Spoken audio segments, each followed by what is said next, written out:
به نام خدا. قاعده چهارم. جناب شمس در قاعده چهارم فرمودند صفات خداوند رو می توانیم در هر ذره از کائنات بیابیم. ذرات تشکیل دهنده تمام موجودات و مخلوقات خداست. از نبات و جماد و گیاه و حیوان گرفته تا انسان. یعنی در درون همه این موجودات خدا هست، اما این موجودات خدا نیستند.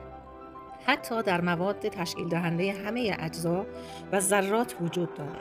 مخلوقات صفات تنزیل یافته‌ای هستند که از او نشأت گرفتند. آسمان و زمین و هر آنچه بین این دو قرار گرفته خداست. پس این به این معناست که خداوند فقط در مکانهای مقدس نیست، بلکه در همه جا هست، چون همه جا ملک خداست. خداوند هم در صحرای عرفات حضور داره، هم در چهار دیواری کعبه.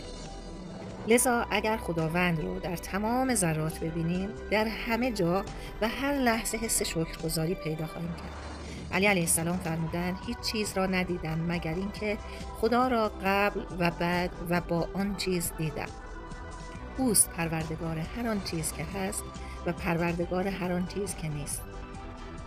جناب بابا طاهر شاعر گرانقدر هم فرمودند به دریا بنگرم دریا تبینم، به صحرا بنگرم صحرا تبینم، به هر جا بنگرم کوه و در و دشت نشان روی زیبای تبینم.